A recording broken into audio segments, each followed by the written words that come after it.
Classic burger, cheers.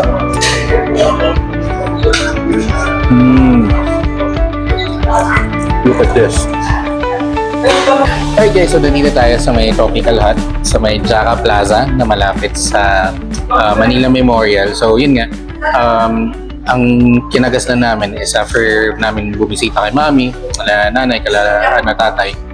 Pagkatapos doon, diretso kami dito, kain kami. So right now, ang in-order, hindi naman gano'ng karami in-order namin. Pero umorder kami ng salad, ng burger, ng Clubhouse. Actually sandwich rather. Tapos may palabok. Tapos si Mr. Kanin, kakatapos lang namin kumain ng kanin. Like 1 hour ago, 2 hours ago. Kanin na naman ang in-order.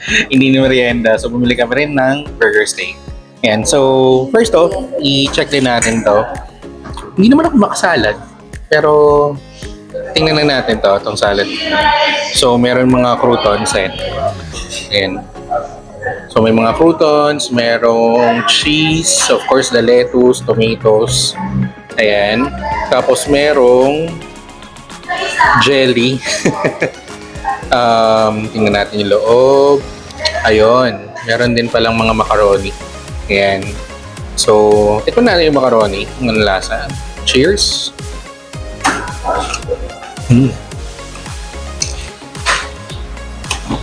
Hindi ba sure kasi gumagawa kami ng chicken macaroni. At ang chicken macaroni namin, medyo manamis-namis. So, ang ano naman dito, hindi naman matamis siya.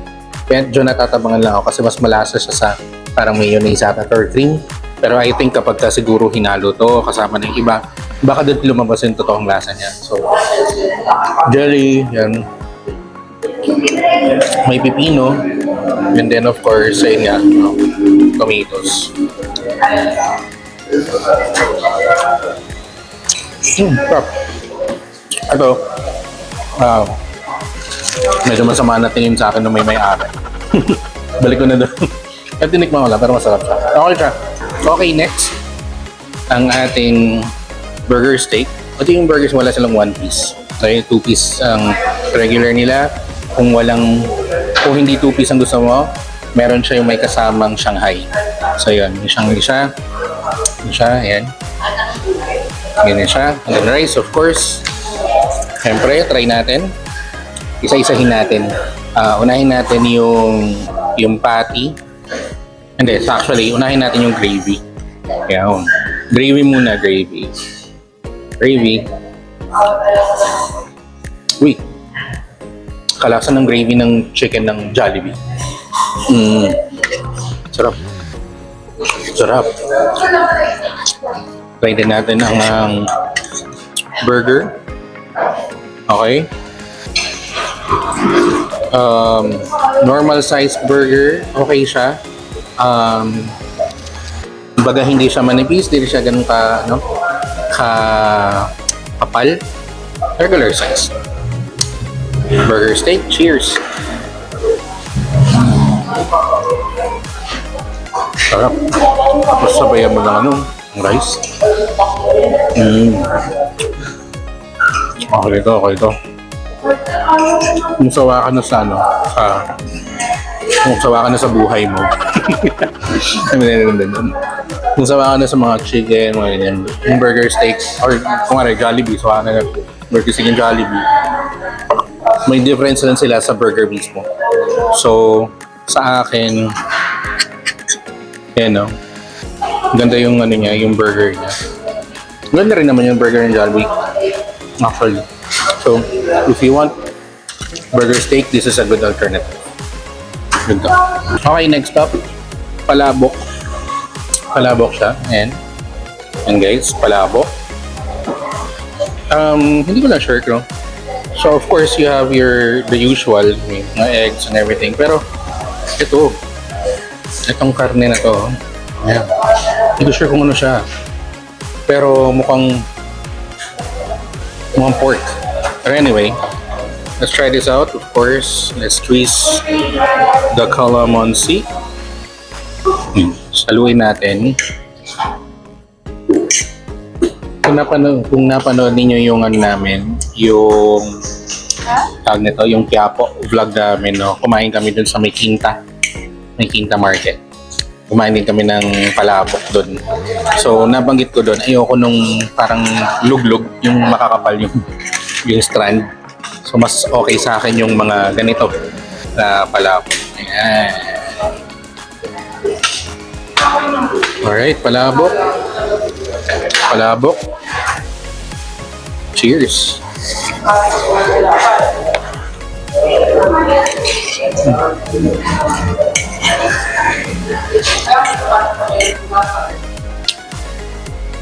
Isa masabi ko dito, yung lasa ng palabok, yung timpla, yung sauce ng palabok, lumang timpla ng palabok. Yung kumbaga hindi na yung, ngayon kasi parang sobrang malasa. Ito, malasa pa rin siya, pero hindi siya yung overwhelming na lasa na parang talagang tinitake over talaga yung lasa ng buong palabok ng sauce lang. Pero ito, lasa ng sauce, lasa ng pork, lasa ng itlog, lasa ng chicharon, everything. Nandito siya lahat.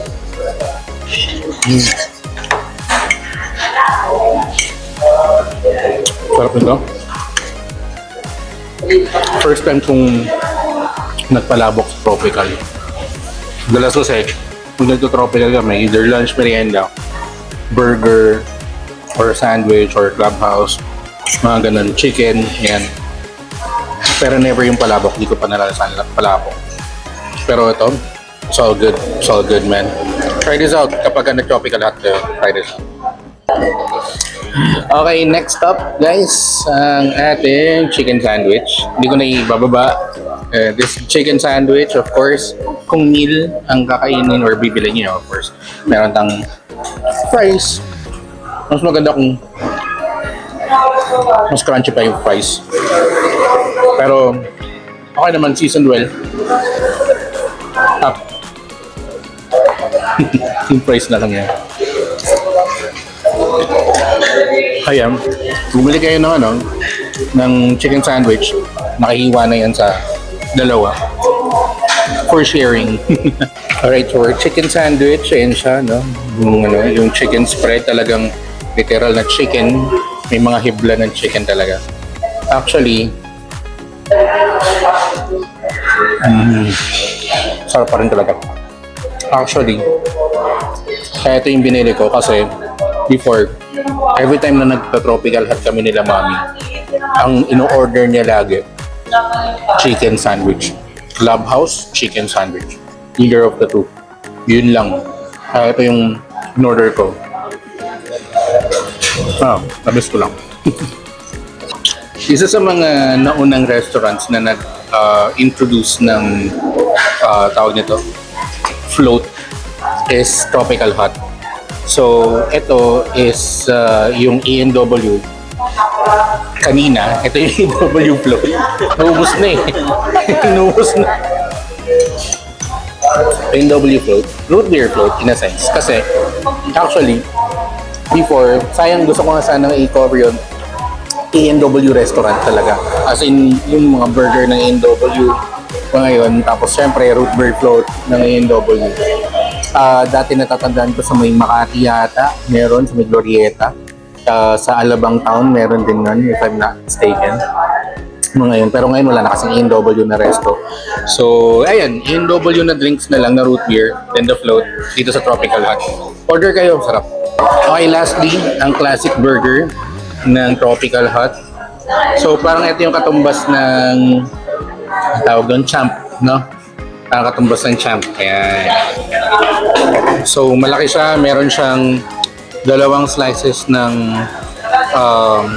pipino, dalawang slices ng tomatoes, cheese, you have the patty, you have a lettuce, and of course, you have your mayonnaise. And then the buns, ayan. Yung classic buns, hindi siya brioche bun, hindi siya, classic burger bun. And, ayan o, hefty, ayan, laki. Laki siya. This is just 155 pesos, by the way. Ako nawala na naman yung mic. 155 pesos, malaki. Ayos to. So, medyo delikado kapag gano'n. Ganito na lang natin kagatin. Alright. Classic burger cheese. Cheers.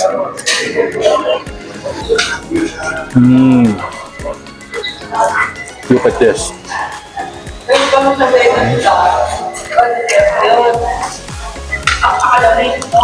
Harap. Solid talaga to.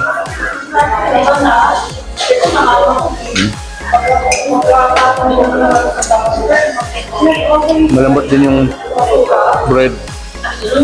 Tapos maganda yung type ng cheese na gamit nila. I know this is processed cheese pero masarap. Kasi you have the tomatoes, of course, yung lettuce, pipino. Sarap. Ah.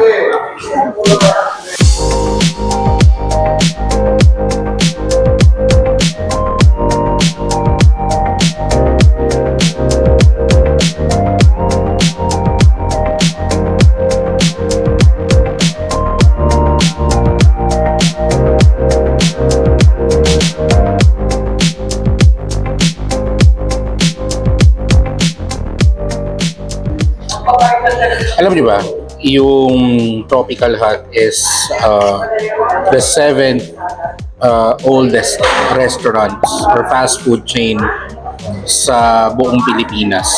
So, etong Tropical Hut, nagawa siya noong 1962. So, technically 1962, 2024, 62. 62 years na siya, ang Tropical Hut, 62 years na siya nandito sa Pilipinas. At nauna pa siya sa Jollibee, sa McDo. So, technically, unang-unang fast food resto talaga siya dito sa Philippines. Also, nung nag-check ako kanina, ngayon ko lang nalaman na ang Tropical Hut is actually owned by Mercury Drug. So, si Mercury Drug Group of Companies ang may-ari ng Tropical Hut. So, 1962, nag-launch siya. Meron siyang parang time na sobrang lakas niya. Tapos meron din time na parang biglang humina rin. So, there's a decline, there's a relaunch, pero ang maganda sa kanya, kahit na may decline, may relaunch, hindi siya nawala up until now. Although, noong 90s talagang kilala si Tropical Hut. Talagang, so ano yan, lumalaban yan kay Jollibee, kay McDonald's. Ayan. Pero, yun nga, may time na nawala. Saglit. Pero hindi sila totally nawala talaga. Isang bagay pa pala sa Tropical Hut, which is amazingly, ngayon ko lang din nalaman, the Tropical Hut pala, it was not a food chain. It was actually a sari-sari store. So, nung umpisa, sari-sari store siya, lumaki, naging grocery, naging supermarket, up to the point na nagkaroon na sila ng food. Na ngayon, nakilala natin kung ano si Tropical Hut. So, 1962, correct me if I'm wrong, just mga nakakaalam ng history ng Tropical Hut. 1962, pinag-start siya, sari-sari store, naging grocery and everything. Then 1965, doon siya naging parang kainan na kung ano yung alam natin, Tropical Hut. So, hindi siya talaga originally na kainan. Pero, given the fact na sari-sari store siya or grocery siya, yung food na sinaserve nila, this is actually amazing. Given the fact na hindi naman talaga siya specialized to be a restaurant or a food chain. Regarding sa branches naman, as of July 2023, I'm not sure right now, no? Pero as of July 2023, merong 22 stores ang Tropical Hut across Luzon. So I'm not sure kung meron sa Visayas, Mindanao. Sa inyo ba? Sa Bohol? Wala, no? Cebu? Not sure. So, Bohol daw wala, sabi ni Amy. Cebu, not sure, pero as far as she knows, wala. Meron lang sa mga mall. Siguro sa mga mall daw. Pero, as of now, as of July 2023, 22 stores across Luzon, 18 of which is actually within Metro Manila. Given the rich history of Tropical Hut, plus the food na sinuserve nila, masarap. Tapos, I can say na given na fast food chain siya. Tapos yung food ganito, yung pricing niya is the same na rin nung doon sa mga medyo mumurahin na mga fast food chains din. Kasi ito, I think, magkano daw? 125, no? Itong palabok. I remember if this is 125. I believe this is 125. Yung chicken sandwich nila, 95. Oh, 95 pala ang palabok. Tapos ang chicken sandwich is 155. 160. 160 yung chicken sandwich. Yung chicken sandwich talagang chicken ang laman, 160 yan. Meal yun, di ba? May kasama ng ano, may kasama ng we call this fries, and may drinks na rin yun. Tapos ang burger nila na pagkalaki-laki, 155 yun. Walang kasamang fries yun, walang kasamang drinks. Yung burger steak, pakita ko sa inyo yung burger steak. Paano ang nanay dyan? Hindi na nga Ito na yung plato ng burger steak.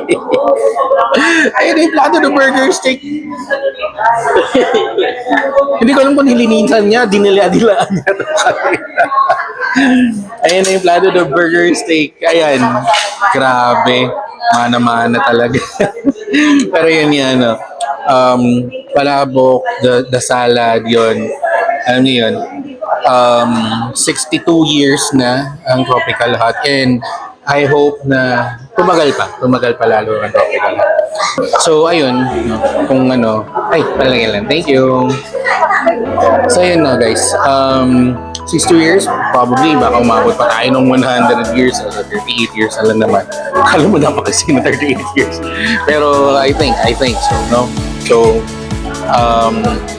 sana mas dumami pa lalo ang stores ng Tropical Hut, kasi definitely sobrang nostalgic ng vibes sa Tropical Hut. We had a lot of different memories with this particular food chain, and of course yung mga specialties nila, the clubhouse, yung sandwich, yung mga yun. So ayun lang guys, at yun lang, na-share ko lang sa inyo ang history ng Tropical Hut, and of course, enjoy na rin ng pagkain dito sa Tropical Hut. So again, yeah guys, thank you for watching another video. Itong hindi pa rin namin malaman kung anong series yung pagkakawag namin dito. So comment nyo na, please lang, tulungan nyo na ako. Comment nyo na sa baba kung ano yung magiging pangalan ng series na to. Pero definitely, those are the old restaurant, fast food chains dito sa Metro Manila. Pupunta natin, re-review natin, check din natin kung ano history nila. So again, this is Jason. Thank you for watching another video, and see you in the next one. See you in the next one, guys. Cheers. Kain muna. Sarap.